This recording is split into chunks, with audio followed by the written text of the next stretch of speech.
Good morning all of you. तो आप सभी का स्वागत है आपके अपने चैनल साइंस दीवाने में। वीडियो शुरू करने से पहले फटाफट से वीडियो को लाइक कीजिए, शेयर कीजिए अपने दोस्तों के साथ में, और जो नए आए इस चैनल में उस चैनल को सब्सक्राइब कीजिए और नीचे बेल आइकन होगा उसको भी प्रेस कीजिए। तो आज की वीडियो स्टार्ट करने से पहले आप सभी ने कल की अगर वीडियो देखी होगी उसमें हमने पढ़ा था राउल्ट का नियम। जिसने भी वो वीडियो नहीं देखी है तो आपको ये समझ में नहीं आएगा। जो मैं आज हमारा जो टॉपिक है, हमारा टॉपिक क्या है, आदर्श विलयन क्या होता है, अनादर्श विलयन क्या होता है, आपको समझ ही नहीं आएगा। क्योंकि जो आपका आदर्श विलयन है वो किसको फॉलो करता है, वो फॉलो करता है आपके राउल्ट के नियम को। तो जब तक आपने राउल्ट का नियम नहीं पढ़ा है तो प्लीज जाइए नीचे डिस्क्रिप्शन में, वहां जाके आप क्या करना है, आपने वीडियो को देखना है। तो तब जाके आप फिर से यहाँ पे आइए और इस वीडियो को देखिए, तब आपको अच्छे से कॉन्सेप्ट क्लियर हो जाएगा। तो एक बार हम क्विक रिवीजन कर लेते हैं। राउल्ट ने 1887 में नियम प्रतिपादित किया था। एक वाष्पशील गैस के लिए करा था, वाष्पशील विलयन के लिए करा था, और एक अवाष्पशील। तो वाष्पशील विलयन में क्या था कि जो आंशिक दाब होता है वो मोल प्रभाज की क्या होता है, समानुपाती होता है। और जो आपका अवाष्पशील था उसमें उन्होंने क्या बोला था कि जो आपका विलयन का वाष्प दाब होता है वो विलायक के, यहाँ पे क्या आ गया आपका विलायक, वो विलायक के मोल प्रभाज के क्या होता है, समानुपाती होता है। क्लियर हुई बात। अब हम देखते हैं हमारे पास में क्या है, क्या आदर्श विलयन क्या होता है, अनादर्श विलयन क्या होता है, आदर्शता की कसौटी क्या होती है। चलो देखते हैं। तो क्या है हमारे पास, आदर्श तथा अनादर्श विलयन किसे कहते हैं क्वेश्चन में, ठीक है। इस तरीके से आपके पास क्वेश्चन आएंगे। इसके पीएक्स आरेख बनाने के लिए भी आएगा, जिसको आप डायग्राम भी कहते हैं, ठीक है। डायग्राम बनाने के लिए भी आ जाएगा आपके पास में। या किसी विलयन की आदर्शता की कसौटी क्या होती है, आगे देखते हैं। सबसे पहले जो हमारा आदर्श विलयन है हम वो पढ़ेंगे, ठीक है। फिर उसके बाद आदर्शता की कसौटी पढ़ते हैं। तो राउल्ट का नियम मैंने आपको बताया ना, जिसने भी अभी राउल्ट का नियम नहीं पढ़ा है वो जाके डिस्क्रिप्शन में वहां पे आपको लिंक दिया होगा और उस लिंक से आप क्या पढ़ेंगे, वहां पे राउल्ट का नियम पढ़ेंगे। तो राउल्ट के नियम अनुपालन के अनुसार विलयन में निम्न दो प्रकार के होते हैं। तो ये क्या होते हैं, दो प्रकार के होते हैं। पहला आदर्श विलयन, ऐसे विलयन जो सभी दशाओं में, सभी दशा कौन सी होगी उसकी, ताप दाब सांद्रण, ठीक है। ताप दाब सांद्रण में राउल्ट के नियम को पूर्णतः क्या करता है, पालन करता है, उसे आदर्श विलयन करता है। जो क्या कर रहे हैं, राउल्ट के नियम को फॉलो कर रहे हैं, ठीक है, वो क्या कहलाता है, आपका आदर्श विलयन। सिंपल सा है कि वह विलयन या आपके पास में, हाँ, ऐसे विलयन जो क्या कर रहा है, राउल्ट के नियम का पालन कर रहा है, आपका क्या कहलाता है, आदर्श विलयन, ठीक है। या अगर आपको और अच्छे से डेफिनेशन लिखनी है तो आप क्या लिखोगे कि ऐसे विलयन जो क्या कर रहे हैं, सभी दशाओं में, दशा कौन कौन सी हो जाएंगी यहाँ पे आपके, ताप दाब सांद्रण में राउल्ट के नियम का पालन कर रहे हैं, वो क्या कहलाते हैं, आपके आदर्श विलयन कहलाते हैं, ठीक है। जैसे यहाँ पे आपके पास में CH3OH, ठीक है, क्या हो जाएगा, मिथाइल अल्कोहल, क्या होगा, मिथाइल अल्कोहल। C2H5 क्या हो जाएगा, इथाइल अल्कोहल। क्लियर हुई बात। ये क्या हो जाएगा आपके पास में, इथाइल अल्कोहल, ठीक है। और ये वाला आपके पास में क्या हो जाएगा, मिथाइल, एक मिनट, हाँ, क्या हो जाएगा आपके पास में, ये यहां पे लिख देती हूं मैं इसको, मिथाइल अल्कोहल। दूसरा यहाँ पे बेंजीन रिंग C6H6, और टॉलिन क्या होता है आपके यहाँ पे, बेंजीन रिंग बनाते हैं, इस तरीके से बनती है, और यहाँ पे CH3 आ जाता है आपके पास में, ठीक है। तो ये क्या हो जाएगा आपका बेंजीन। इसमें आपको सूत्र इसीलिए बता रही हूँ आपको, जब आप आगे ऑर्गेनिक पढ़ोगे तो वहाँ पे आप क्या करोगे, आपके पास में क्या होगा, ये आएंगे, बेंजीन रिंग आएगा, टॉलिन आएगा, इथाइल अल्कोहल आएगा, मिथाइल अल्कोहल आएगा, ठीक है। तो ये क्या हो जाएंगे इनके सूत्र। क्या बोला मैंने कि क्या है, ये CH3 plus C2H5OH methyl alcohol और इथाइल अल्कोहल का जो मिश्रण होगा वो किसका उदाहरण है, यहाँ पे आदर्श विलयन का। क्योंकि ये क्या कर रहा है, हर दशा में, ताप दाब सांद्रण में किसको फॉलो कर रहा है, राउल्ट के नियम को फॉलो कर रहे हैं। दूसरा बेंजीन रिंग और टॉलिन का मिश्रण, ये भी क्या कर रहे हैं, राउल्ट के नियम को फॉलो कर रहे हैं। आगे देखते हैं। आगे है हमारे पास कि इसके आदर्शता की कसौटी क्या होगी, मतलब क्या इसकी लिमिटेशन होगी, किस तरीके से हम, मतलब इसमें है कि किस तरीके से ये फॉलो करेगा। आगे देखते हैं। क्या है कि किसी आदर्श विलयन के वे गुण जो उसके आदर्शता के लक्षणों को ज्ञात करने के लिए प्रयुक्त होते हैं, ठीक है। आदर्श कहाँ याद आ रहा है, डिसिप्लिन, है ना, डिसिप्लिन, ठीक है। तो क्या होगा, कि राउल्ट नियम को क्या करना चाहिए, पूर्णतः उसका पालन करना चाहिए। दूसरा क्या है, विलयन बनने की क्रिया आयतन परिवर्तन क्या होना चाहिए, यहाँ पे शून्य होना चाहिए। ठीक है, जहाँ पे आयतन परिवर्तन, तो v इक्वल्स टू क्या हो जाएगा, 0 हो जाएगा।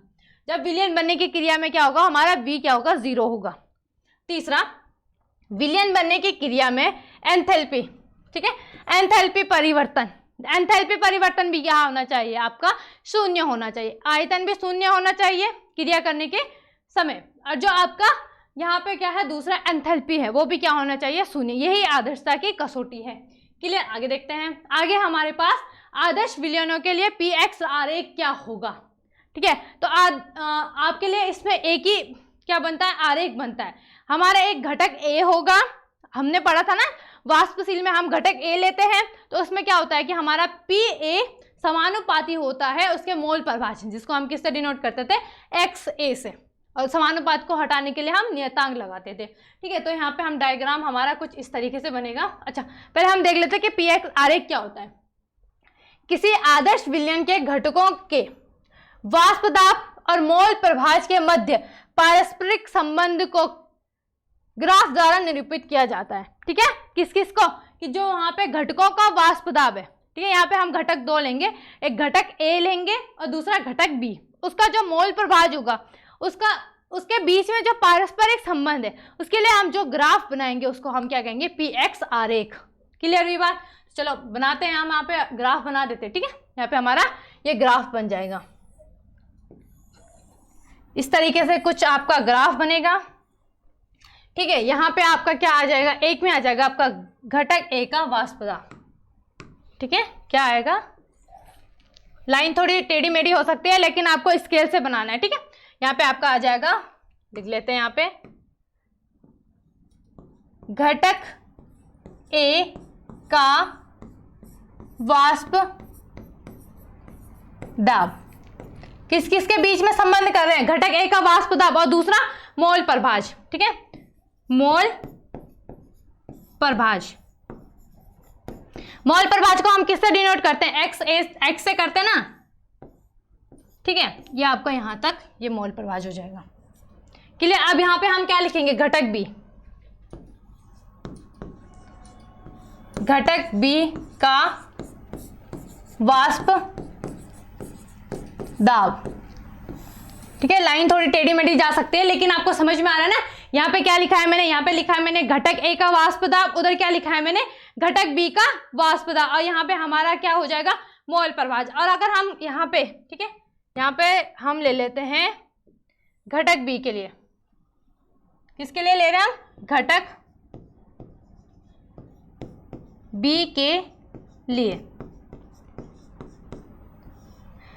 ठीक है, और यहाँ पे हमारा आपका क्या आ जाएगा, अगर हम दूसरा लेते हैं तो हमारा यहाँ पे घटक A के लिए आएगा। ठीक, लाइन देख लेना, थोड़ी टेढ़ी मेढ़ी हो सकती है।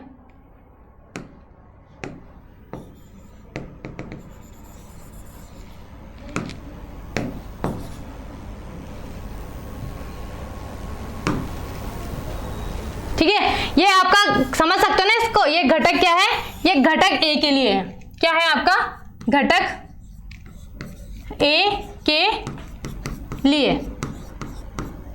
तो घटक A के लिए होगा तो यहाँ पे हम क्या लिखेंगे, PA लिखेंगे।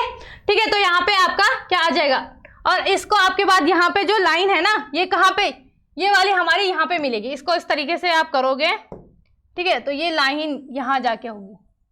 ठीक है, ये दोनों बिल्कुल एक पॉइंट आएगा, ये लाइन यहाँ पे सीधी। चलो मैं आपके लिए बिल्कुल कर ही देती हूँ, कोशिश करती हूँ मैं सीधे बनाने की ना, ताकि आपको दिक्कत ना हो।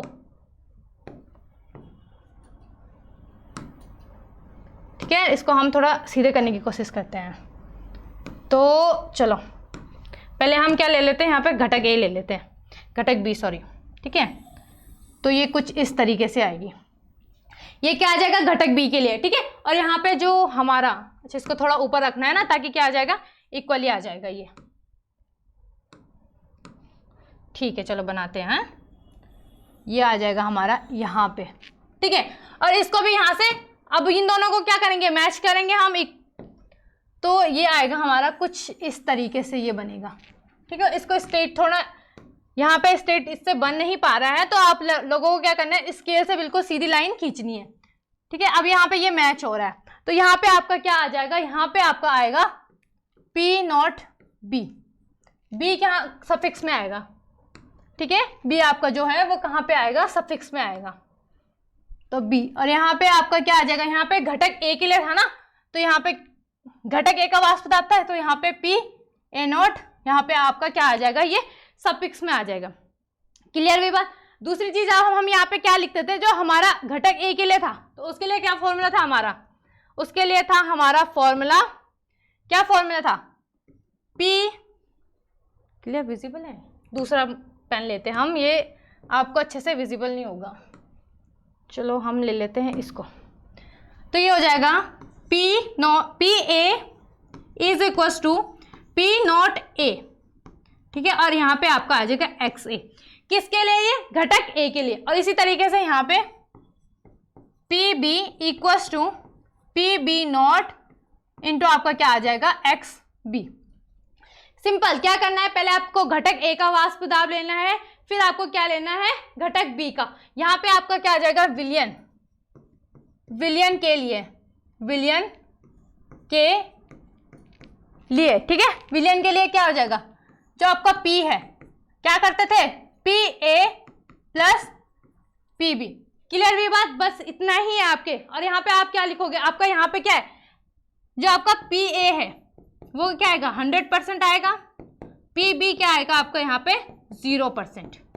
इसी तरीके से यहाँ पे आपका P लिख दिया मैंने, अच्छा सॉरी, यहाँ पे मोल प्रभाज है ना, देखो मोल प्रभाज, मोल प्रभाज यहाँ पे क्या आ रहा है, B का 0 आ रहा है ना, और P का क्या आ रहा है, बिल्कुल। अभी उसको मैं समझाती हूँ आपको, ठीक है, मोल प्रभाज के लिए हमारा ये, ठीक है। तो यहाँ पे XA, ये देखो क्या है, यहाँ पे है ना ये पॉइंट, तो XA क्या होगा, ये देखो, ये यहाँ पे क्या होगा, 0 आएगा ना B के लिए, और यहाँ पे A के लिए तो है, और यहाँ पे XB क्या आ जाएगा आपका 0%। इसी तरीके से यहाँ पे आपका क्या है, XB है ना, XB कितना आएगा, जल्दी बताओ, कमेंट में बताओ जल्दी से। तो XB आएगा आपका B, तो यहाँ पे आपका क्या आ जाएगा, ये 100%। और अगर हम लिखते हैं XA, तो XA आपका क्या आ जाएगा, यहाँ पे 0%। क्लियर हुई बात, बस इतना ही है हमारा। जो यहाँ पे PX ग्राफ है, किस किस के बीच में है, हमारा जो घटक है, वाष्प दाब, कोई भी विलयन है उसका जो वाष्प दाब है और जो उसका क्या है, मोल प्रभाज, उसको हम क्या कर रहे हैं, निरूपण कर रहे हैं, तो उसको क्या बोलते हैं हम, PX। जिस उसमें पारस्परिक संबंध को व्यक्त कर रहे हैं उसको हम क्या बोलते हैं, PX ग्राफ बोलते हैं।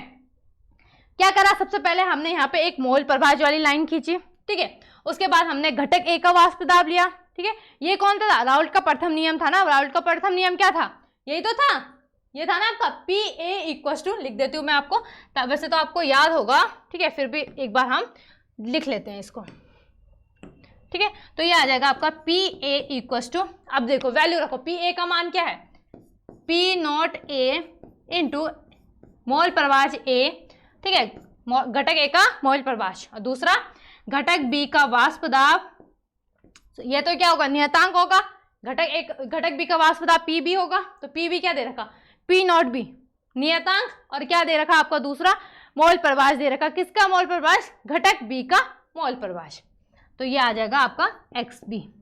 ये क्या था आपका, राउल्ट का नियम था, ठीक है। दूसरा अवाष्पशील के लिए, अवाष्पशील के लिए क्या था, विलयन का वाष्प दाब, और समानुपाती किसका था, जो आपके पास में विलायक है उसके मोल प्रभाज के, ठीक है, उसको भी लिख ही देते हैं हम, ठीक है। ये क्या है आपके वो वाष्पशील, वाष्पशील। दूसरा हमारा अवाष्प, अवाष्पशील के लिए, ठीक है, ये समझ जाओगे ना, वाष्पशील के लिए है, और ये राउल्ट का नियम है अवाष्पशील के लिए। तो यहाँ पे क्या था, P विलयन इक्वल टू समानुपात था, समानुपात का सिंबल हटाएंगे तो क्या आ जाएगा, P विलायक, और इनटू में आपका यहाँ पे क्या आ जाएगा, इसका मोल प्रभाज, किसका मोल प्रभाज है, विलायक का ही, ठीक है, मोल प्रभाज। क्लियर हुई बात। एक बार मोल प्रभाज को ठीक से लिख देते हैं, तो आप बोलोगे कि भाई क्या लिखा है, कुछ तो समझ में ही नहीं आ रहा है ये तो, ठीक है, तो लिख देते इसको अच्छे से, मोल प्रभाज। ठीक है, ये क्या है, ये अवाष्पशील के लिए है और पहला वाला आपका वाष्पशील के लिए। क्लियर हुई बात? क्या बोला मैंने, रिपीट कर दूं मैं। मोल प्रभाज, सबसे पहले हमें क्या लिखना है, मोल प्रभाज। उसके बाद घटक ए का वाष्प दाब, सीधी सी लाइन खींचनी है, 3 सिंपल सीधी लाइन है, मोल प्रभाज, घटक बी का वाष्प दाब, घटक ए का वाष्प दाब। उसके बाद आपने घटक बी के लिए लेना है, उसके बाद आपने क्या लेना है, घटक ए के लिए। घटक बी के लिए जब लोगे उसमें क्या आएगा, आपका जो मोल प्रभाज है वो 100% रहेगा और जो आपका एक्स बी है, बी घटक का मोल प्रभाज वो 0 रहेगा। इसी तरीके से जब आपका यहाँ पे घटक ए के लिए आएगा तो ये क्या आएगा, ऐसे डाउन में आएगा ना, तो यहाँ पे एक्स ए क्या हो जाएगा, 0 हो जाएगा, और जो आपका एक्स बी है वो क्या हो जाएगा, आपका यहाँ पे 100% हो जाएगा। क्लियर हुई बात? अब दूसरी चीज़ यहाँ पे क्या था कि जो घटक बी के लिए था, हम घटक बी के लिए राउल्ट का पहला नियम था, तो वो क्या था कि जो आपका पी बी होता है, मतलब घटक बी का वाष्प दाब किसके समानुपाती होता है, जो आपका मोल प्रभाज है, किसका, बी का, घटक बी का मोल प्रभाज के समानुपाती का निशान हटाते थे, क्या आ जाता था आपका, यहाँ पे एक नियतांक आ जाता था।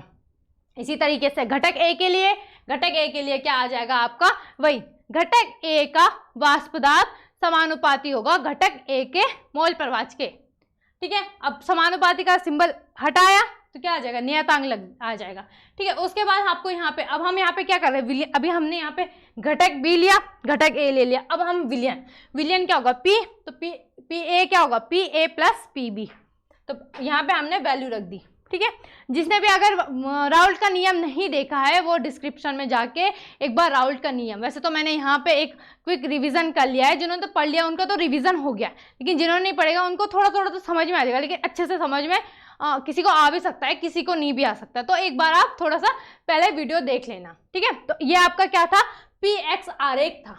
ठीक है, लाइन थोड़ी टेढ़ी मेढ़ी हो सकती है, लेकिन आपको क्या करना है, बिल्कुल सीधी लाइन लेनी है स्केल से।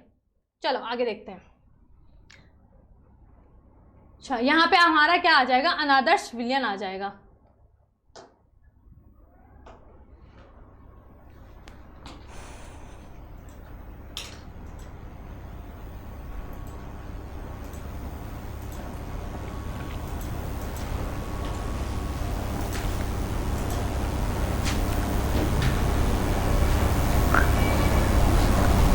ठीक है, यहाँ पे आपका क्या आ जाएगा, अनादर्श विलयन आ जाएगा। तो अनादर्श विलयन में क्या है कि वे विलयन जो ताप दाब सांद्रण, क्या है यहाँ पे, जो ताप दाब सांद्रण, ठीक है, क्या बोला मैंने, वे विलयन जो ताप दाब सांद्रण कि सभी दशाओं में राउल्ट के नियम को पूर्णतः पालन नहीं करते, क्या कहलाते हैं, अनादर्श विलयन। ये किसी भी दशा में क्या कर रहे हैं, राउल्ट के नियम को फॉलो नहीं कर रहे हैं। आदर्श में क्या था, वो क्या कर रहे थे, राउल्ट के नियम को फॉलो कर रहे थे। ठीक है, आदर्श क्या होता है, जो बिल्कुल डिसिप्लिन में रहता है, जैसे आपके क्लास में भी होंगे कुछ बच्चे ऐसे होते हैं बिल्कुल जो टीचर के फेवरेट होते हैं, क्योंकि वो डिसिप्लिन में रहते हैं।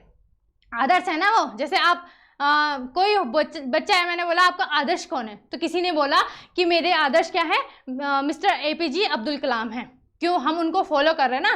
ठीक है, हमारे मिसाइल मैन। अब हम अनादर्श क्या हो जाएगा, कुछ बच्चे ऐसे भी होंगे जो किसी और को फॉलो कर रहे होंगे, जो हमारे महात्मा गांधी जी को फॉलो कर रहे होंगे, मतलब सबकी अपनी अपनी चॉइस होती है। ठीक है, तो इस तरीके से जो आपका अनादर्श विलयन है, तो ये राउल्ट के नियम को फॉलो नहीं करता है।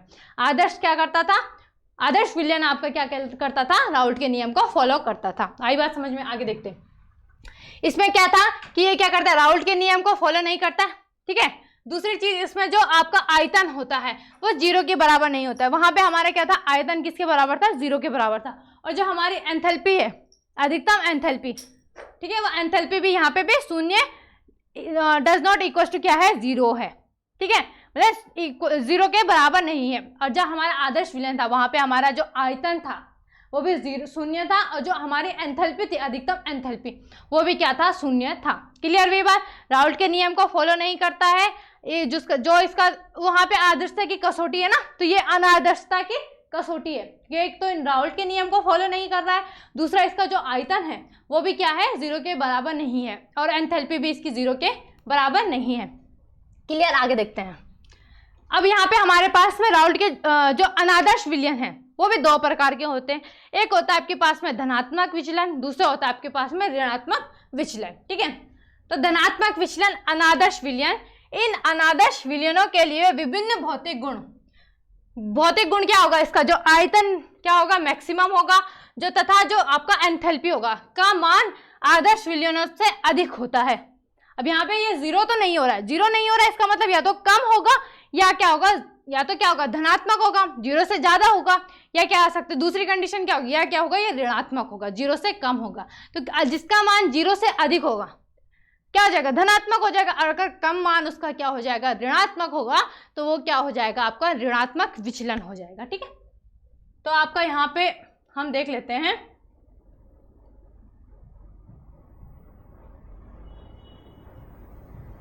अच्छा, ये हमारा px आरेख जो है ये किसके लिए था, क्या हो रहा है ये,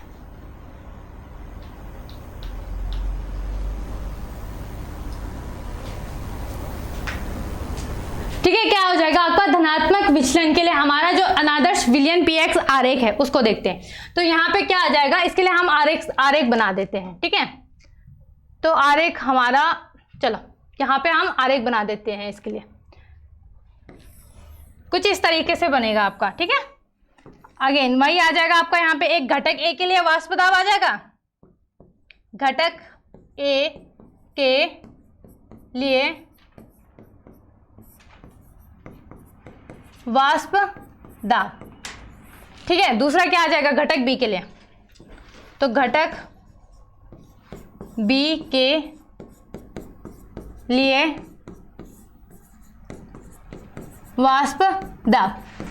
जैसे आपने कहां पे बनाया था, याद करो किसमें था, जो हमारा आदर्श विलयन था ना, उसमें हमने क्या बनाया था, एक घटक ए के लिए लिखते थे, एक घटक बी के लिए। ठीक है, और यहाँ पे आपका क्या आ जाएगा, मोल प्रभाज, मोल प्रभाज। ठीक है, अब हम बना लेते हैं थोड़ा फटाफट से। ठीक है, तो यहाँ पे आपका एक जाता था, किस में जाता था, ये इस तरीके से जाता था, ये क्या था आपका घटक बी, घटक बी का। ठीक है, मैं लिख देती हूँ, ये आपने लिखना है घटक बी के लिए, चलो लिख ही देते हैं, घटक बी के लिए, और यहाँ से आपका आ जाएगा ये घटक ए के लिए। ठीक है, क्या आ जाएगा, घटक ए के लिए। ठीक है, अब यहाँ से आपका क्या था, कुछ याद आ रहा है, यहाँ से हम इसको क्या, ये हमारा मिल जाती थी यहाँ पे ये लाइन। ठीक है, थोड़ा सा मिला देते हैं इसको,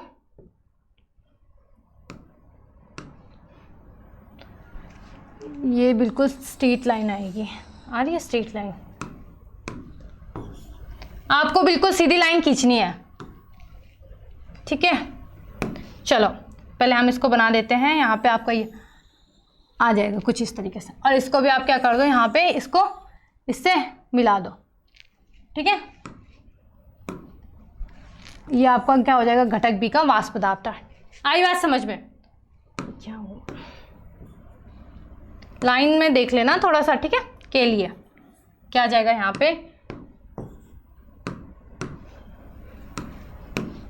क्या आएगा, घटक बी के लिए। तो ये लाइन आपकी कुछ मैच करो, चलो आ गई। ठीक है, अब यहाँ पे क्या था, यहाँ पे आपका क्या था, अगर अभी हम इसमें विचलन कैसे होगा, मैंने बोला ना, अगर हमारा आयतन बढ़ेगा, धनात्मक में होगा तो धनात्मक विचलन होगा, तो धनात्मक विचलन आपके किस तरीके से होगा।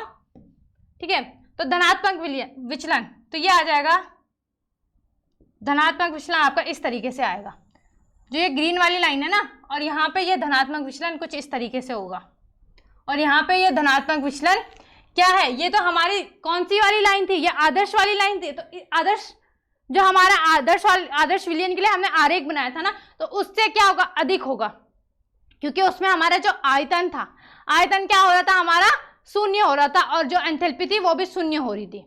तो यहाँ पे क्या आ जाएगा, ये ज्यादा होगा, धनात्मक होगा, तो घटक बी के लिए भी धनात्मक होगा, घटक ए के लिए भी ये क्या हो जाएगा, धनात्मक। और जो आपके पास में यहाँ पे विलयन है, हम याद करो, हम लिखते थे ना, यहाँ पे क्या लिखते थे आप, विलयन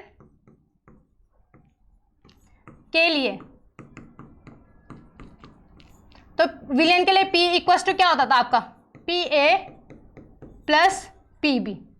ठीक है, और यहाँ पे आपका घटक ए के लिए क्या आ जाएगा, घटक ए के लिए क्या आएगा आपका, यहाँ पे PA।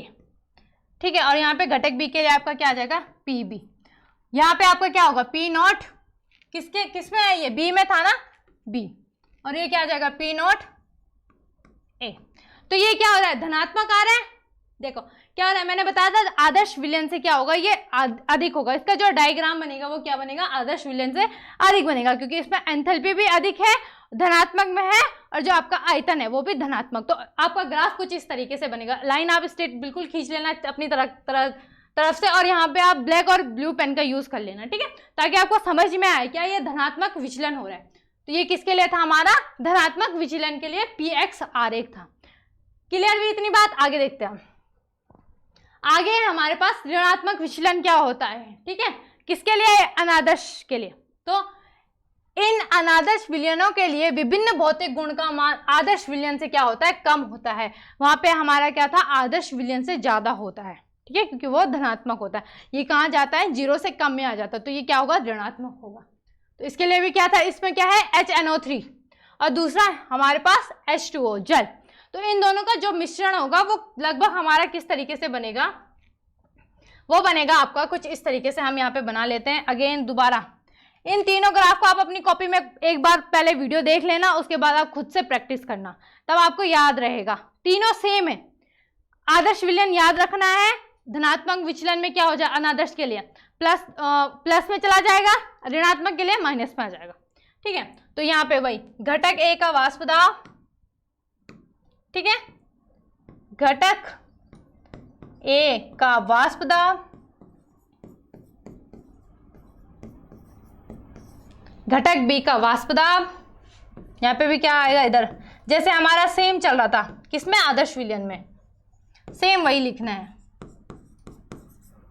थोड़ा थोड़ा अंतर है तीनों में, और आपको इजीली याद हो जाएगा अगर आप प्रैक्टिस करोगे तो। बिना प्रैक्टिस के तो कुछ भी नहीं होता। मोल प्रभाज, ठीक है, ये कुछ इस तरीके से।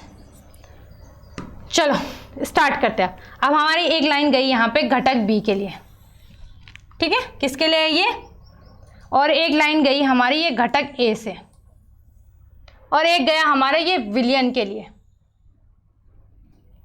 चलो अब देख लेते हैं, लिख लेते हैं इसमें थोड़ा, किसके लिए ये, घटक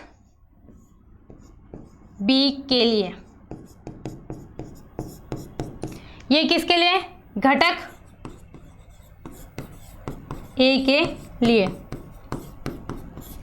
ये किसके लिए, आपका विलयन, विलयन के लिए, ठीक है। तो विलयन क्या हो जाएगा आपको यहाँ पे, P, तो PA प्लस PB। बार बार बताने की जरूरत तो नहीं है ना। PA इक्वल टू क्या होता है, PA इक्वल टू क्या होता है, आपके पास एक नियतांक होता है, वो होता है P नॉट A इंटू में आपका क्या हो जाता है, घटक A का मोल प्रभाज, या जिसको हम XA से डिनोट करते हैं। क्लियर हुई बात। अब हम यहाँ पे क्या करेंगे, ऋणात्मक विचलन। पहले यहाँ पे आपका क्या है, यहाँ पे एक नियतांक लग जाएगा, वो क्या होगा, P नॉट A, ठीक है। ये P नॉट A आपका क्या होगा, सफिक्स में होगा, किस में होगा, ये आपके सफिक्स में आ जाएगा। और यहाँ पे ये क्या आ जाएगा, P नॉट B, ये P आपका थोड़ा ऊपर आएगा, ठीक है, नॉट में। चलो फटाफट से लिख लो आप, P नॉट B। एक बार हम इसको भी थोड़ा बना देते हैं, इसको, इसकी लाइन भी सही कर देते हैं, ठीक है। क्लियर। यहाँ पे आपका क्या आ जाएगा, यहाँ पे लिख लीजिए, किसके लिए था, यहाँ पे क्या था, PA था ना, सफिक्स में आ, देख लेना, PB। अब हम ऋणात्मक विचलन करेंगे इसमें, ठीक है। तो ऋणात्मक विचलन करते हैं हम इस कलर से। आपको क्या करना है, ब्लैक और ब्लू पेन का यूज करना है, ताकि आपको पता चले कि क्या हो रहा है, यहाँ पे ऋणात्मक विचलन हो रहा है, नहीं तो आप समझ ही नहीं पाओगे कि चल क्या रहा है ये, ठीक है। धनात्मक में क्या था, इसके ऊपर था, अब ऋणात्मक में इसके नीचे आ जाएगा। तो यहाँ से भी नीचे लो, ये आ जाएगा, यहाँ से भी नीचे लो, ये कुछ इस तरीके से आ जाएगा, ठीक है। यहाँ से ये कट रहा है तो इसको हम थोड़ा इधर लिख देते हैं, ठीक है। चलो PB को हम यहाँ लिख देंगे, समझ जाओगे आप, PB, ठीक है। आई बात समझ में। ऋणात्मक विचलन क्या होता है, सबसे पहले आपने क्या करना है, एक आदर्श विलयन का डायग्राम बनाना है, PX आरेख बनाना है, ठीक है। आदर्श विलयन का आपको याद हो जाएगा, घटक A लेना है, घटक B लेना है, और आपका जो आधार होगा वहां पे मोल प्रभाज आ जाएगा। फिर आपको क्या करना है, एक घटक बी के लिए लाइन ड्रॉ करनी है, एक घटक ए के लिए करनी है, फिर आपको विलयन के लिए करना है। ठीक है, तो जो आपका घटक बी का होगा वो यहाँ पे और विलयन से मैच हो जाएगा। ठीक है, दोनों एक जगह पे एकांत एक ही बिंदु में क्या हो जाएंगे, मिल जाएंगे। फिर धनात्मक में क्या होगा, धनात्मक में इधर को लाइन आएगी, ऋणात्मक में इधर को लाइन आएगी। क्लियर हुई बात, आगे देखते हैं। अब हमारे पास है वाष्प दाब। वाष्प दाब आपने पढ़ा था ना कि क्या होता है जब कोई विलयन होता है, उसमें जो सतह में जो कण होते हैं तो वो उसमें क्या होता है, सतह ऊर्जा, और उन कणों में क्या होती है, सतह ऊर्जा होती है और गतिज ऊर्जा होती है, जिसके कारण वो कण क्या हो जाते हैं, अगर उन पे हम बाह्य कारक जैसे अगर हमने उसमें ताप बढ़ाया या फिर, तो वो क्या हो जाता है, अचानक से उड़ने लग जाते हैं। ठीक है, उड़ने लग जाते हैं क्योंकि उनकी गतिज ऊर्जा तेज होती है ना, तो उसमें क्या हो जाता है, वो वाष्पन की क्रिया होने लग जाती है। फिर हमने क्या करा, हमने पढ़ा था, हमने पिछली वीडियो में पढ़ा था, वाष्पन पढ़ा था, आपने संघनन पढ़ा था। तो वाष्प दाब में क्या होता है कि जितना हम उसमें प्रेशर लगाते हैं, किसको, वाष्प में, तो वो आपका क्या कहलाता है, वाष्प दाब। इसको आप वीडियो में देख लेना अच्छे से, मैंने वहां पे डेफिनेशन से क्लियर करा, एग्जाम्पल दिया है।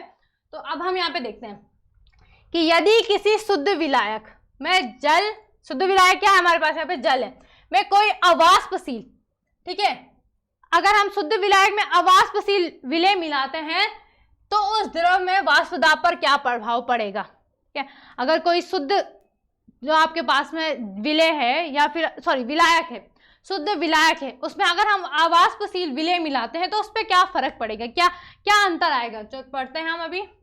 ठीक है, तो निश्चित ताप पर क्या है आपके पास में, यहाँ पे निश्चित ताप, टेम्परेचर हर जगह पे कांस्टेंट है, ये इस पे। यदि किसी शुद्ध विलायक में, इतना तो आपको देखो कहाँ तक, यहाँ तक तो आपको पूरे क्वेश्चन में ही मिल जाएगा कि यदि किसी शुद्ध विलायक में कोई अवाष्पशील मिलाया जाता है तो प्राप्त, अब हमारे पास किसमें, जो हमारा हमें विलयन प्राप्त होगा, विलयन के वाष्प दाब में क्या आ जाती है, कमी आ जाती है। क्या बोला मैंने कि अगर हमारे पास कोई शुद्ध विलायक है और उसमें अशुद्ध विलेय मिला रहे हैं तो उस विलयन का जो वाष्प दाब है उसमें क्या आने लग जाती है, कमी आने लग जाती है। तो इसमें जो वाष्प दाब में उत्पन्न इस कमी को क्या कहते हैं, हम वाष्प दाब का अवनमन कहते हैं। ठीक है, क्या कहते हैं, वाष्प दाब का अवनमन कहते हैं। यदि हम किसी निश्चित ताप पर किसी शुद्ध विलायक में कोई अशुद्ध विलेय मिलाते हैं तो उसमें जो विलयन का वाष्प दाब है उसमें क्या आने लग जाती है, कमी आने लग जाती है। कमी आने के कारण जो उसका वाष्प दाब है वो क्या कहलाता है, अवनमन। क्या कहलाएगा, आपका वाष्प दाब का अवनमन कहलाएगा। अगर वो बढ़ेगा, ठीक है, अभी हम उसको भी पढ़ेंगे, तो उसमें क्या आ जाएगा, वाष्प दाब का उन्नयन। ठीक है, कमी आने पर अवनमन होगा। आपने वैसे 10th या 11th 12th क्लास में आपने मैथ्स में पढ़ा होगा उन्नयन कोण, 10th क्लास में शायद, अवनमन कोण। ठीक है, तो उन्नयन कोण आपके आधार से बनता था, अवनमन कोण आपके ऊपर से बनता था ना। तो वही है कि अगर कमी आ जाती है तो क्या हो जाता है, अवनमन नीचे से बनता था, उन्नयन बनता था ऊपर से। तो अगर कमी आ रही है तो आपका क्या हो जाएगा, यहाँ पे वाष्प दाब का अवनमन हो जाएगा। क्लियर हुई बात, आगे देखते हैं। आगे क्या है हमारे पास कि अच्छा, इसमें हाँ डायग्राम से भी हम समझ लेते हैं।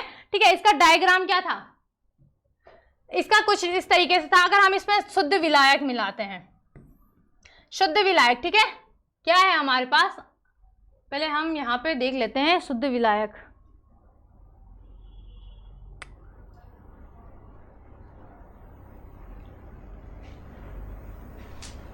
यहाँ पे हम इसमें शुद्ध विलायक देख लेते हैं। ये हमारे पास में शुद्ध विलायक था। क्या है हमारे पास में, शुद्ध विलायक। डायग्राम है ना आपके पास में दो, ठीक है, एक शुद्ध विलायक का है और यहाँ पे एक हमारा अशुद्ध विलायक है। क्या है, अशुद्ध विलेय। अच्छा, विलायक बोला मैंने, विलेय है, ठीक है, अशुद्ध विलेय, या इसको आप क्या बोलते हैं, शुद्ध विलायक अवाष्पशील विलेय। ठीक है, अशुद्ध। ठीक है, तो अगर हम इसमें, ये शुद्ध है तो इसका जो वाष्प दाब होगा, ठीक है, इसमें अगर हमारे जल के अणु हैं तो ये इजीली क्या हो जाएंगे, यहाँ पे वाष्पित होने लग जाएंगे। और अगर हम इसमें अशुद्ध विलेय मिला देते हैं कुछ, ठीक है, अगर हम इसमें कुछ अशुद्ध मिला देते हैं, तो मैंने यहाँ पे मिला दिया, ये अशुद्ध विलेय हैं। तो जब ये जो आपके जो ये कण हैं जो यहाँ पे इजीली बिल्कुल, क्योंकि यहाँ पे तो इसको कोई अवरोध नहीं मिल रहा है ना, तो ये इजीली सीधे क्या जा रहे हैं, बिल्कुल आपको वाष्पित हो रहे हैं। बहुत तेजी से और बहुत जल्दी क्या हो रहे हैं, वाष्पित हो रहे हैं। अगर हम इसको क्या कर रहे हैं, हीट दे रहे हैं, क्योंकि जैसे आपने देखा होगा जो आपका जल है, जल क्या होता है कि अगर हम उसको हीट करते हैं तो वो किस में चेंज होने लग जाता है, आपकी भाप बनने लगती है। भाप बनती है तो वो क्या होता है, अगर हम वो बहुत जल्दी से, अगर मैंने उसमें क्या मिला दिया, पानी मिला दिया, सॉरी पानी तो था ही, अगर मैंने उसमें नमक मिला दिया और चीनी भी मिला दी मैंने, ठीक है, तो उसमें थोड़ा सा जो उसको वाष्पित होने में थोड़ा ज़्यादा टाइम लगेगा, क्योंकि मैंने उसमें क्या मिला दिया, विलेय मिला दिया ना, ठीक है। तो आई बात समझ में। इसको आप एक बार आप इसको घर में भी कर सकते हो। एक नॉर्मल सा पानी लेना, वो जल्दी गर्म हो जाएगा, और दूसरा जो पानी लेना उसमें चीनी डाल देना या नमक डाल देना, वो थोड़ा लेट में गर्म होगा, क्योंकि उसमें कुछ और अवरोध आ रहे हैं ना, उसमें अवरोध, जैसे इसमें ये जाएगा तो यहाँ पे अवरोध आएगा, फिर ये नीचे जाएगा, फिर यहाँ से जाएगा, तो पहले ये सीधे जा रहे हैं, तो अब क्या हो रहा है, यहाँ से जा रहा है, यहाँ से जा रहा है, फिर यहाँ पे अवरोध उत्पन्न हो रहा है, फिर यहाँ से जा रहा है, इस टाइप से आता है। फिर यहाँ से जा रहा है, यहाँ पे अवरोध हो रहा है, फिर नीचे आया, फिर यहाँ से गया, फिर अवरोध, फिर इस तरीके से। तो इनमें वाष्पशील में जो ऊपर होगा सतह पे, वो तो इसलिए क्या हो जाएंगे, वाष्पित होने लग जाएंगे। लेकिन जो यहाँ पे अवरोध उत्पन्न कर रहे हैं, यहाँ पे जो अशुद्ध विलेय है अवरोध उत्पन्न कर रहे हैं, वो क्या होने लग जाएंगे, यहाँ पे इसको मतलब यहाँ पे टाइम लगेगा वाष्पित होने में। तो आई बात समझ में। अगर हम किसी शुद्ध विलायक में, ठीक है, किसी शुद्ध विलायक में अगर हम अशुद्ध विलेय को मिलाते हैं तो ये क्या बन जाता है, आपका क्या बनेगा यहाँ पे, तो यहाँ पे इसको हम डिनोट करते हैं PS से, ठीक है। और यहाँ पे क्या है हमारा शुद्ध विलायक, शुद्ध विलायक हमारा क्या हो जाता है, PS हो जाता है। और जो हमारा अशुद्ध विलायक होगा ये हमारा क्या होगा, P0। क्लियर हुई बात। और अगर हम डेल P जो हमारा वाष्प दाब होगा, तो वाष्प दाब क्या होगा, देखो शुद्ध विलायक में जो उसका वाष्प दाब होगा उससे हम क्या करेंगे, जो हमारा अशुद्ध विलायक होगा, ठीक है, यहाँ पे ये लिक्विड है और यहाँ पे ये वेपर हो रहा है, ठीक है, तो यहाँ पे ये क्या हो जाएगा, P0 माइनस PS, ठीक है। ये इसके लिए फॉर्मूला होता है। क्या बोला मैंने, अगर हम किसी भी शुद्ध विलायक में अगर हम अशुद्ध विलेय मिलाते हैं तो यहाँ पे क्या आ जाता है, हमारा इसमें अवरोध उत्पन्न होने के कारण जो हमारा यहाँ पे द्रव है वो इजीली जो वेपर हो रहा था, जो लिक्विड हमारा क्या हो रहा था, इजीली जिसका वाष्पन हो रहा था, यहाँ पे थोड़ा क्या लग जाता है, उसमें कुछ समय लग जाता है। क्यों लगता है समय, क्योंकि यहाँ पे हम अशुद्ध विलायक मिला रहे हैं, तो वो कहीं ना कहीं उसके कारण आपस में एक दूसरे से टकराएंगे, क्योंकि उसमें अवरोध उत्पन्न होगा। तो इसीलिए यहाँ पे हमारे क्या होता है, वाष्प दाब का अवनमन होता है, ठीक है।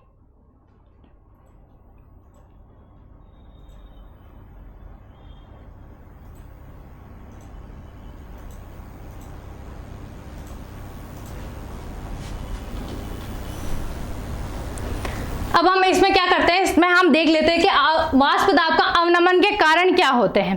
कारण देखो कि जब किसी शुद्ध विलायक में कोई अवाष्पशील विलेय पदार्थ मिलाया जाता है, क्या मिला रहे हैं, अगर हम उसमें अवाष्पशील, जो अवाष्पशील क्या होता है, जो वाष्पित नहीं होते हैं, ठीक है, अवाष्पशील विलेय पदार्थ मिलाया जाता है, तो क्या होता है, आपका जो पदार्थ होता है तो विलयन के वाष्प दाब में कमी आने लग जाती है, ठीक है। अवाष्पशील है तो वो जल्दी से वो उसमें क्या होगा, वाष्पित नहीं होगा। किसमें नहीं होगा, पानी में। एक तो वो घुलेगा नहीं, दूसरी चीज क्या होगा, वो उसका जो वो जो है वो उसमें हमारे पास अवाष्पशील विलेय है, उसका वेपर नहीं बनेगा, वाष्पन नहीं होगा। तो इसमें क्या आ जाएगी, वाष्प दाब में क्या आ जाती है, कमी आने लग जाती है। इसका कारण यह है कि जो विलेय के अणु है वो विलायक के अणुओं के मध्य आ जाते हैं। मैंने अभी आपको बताया ना कि क्या आ रहे थे, वो जैसे ऊपर जा रहे थे तो कुछ ना कुछ उनको अवरोध मिल रहा था, तो फिर नीचे आ रहे थे, फिर उन्हें ऊपर जाने में टाइम लग रहा था, ठीक है, कि मध्य आ जाने के कारण वाष्पन की क्रिया में क्या करते हैं, वो अवरोधित करते हैं, अवरोध उत्पन्न करते हैं, जिससे वाष्प की मात्रा कम हो जाती है। तो वाष्पन की क्रिया क्या हो जाती है, धीमी हो जाती है या कम हो जाती है। इसके कारण क्या हो जाता है, वाष्प दाब में भी क्या आने लग जाती है, कमी आने लग जाती है। क्लियर हुआ इतना। तो आज के लिए फिर हम इतना ही रखते हैं, मिलते हैं नेक्स्ट डे नेक्स्ट वीडियो के साथ।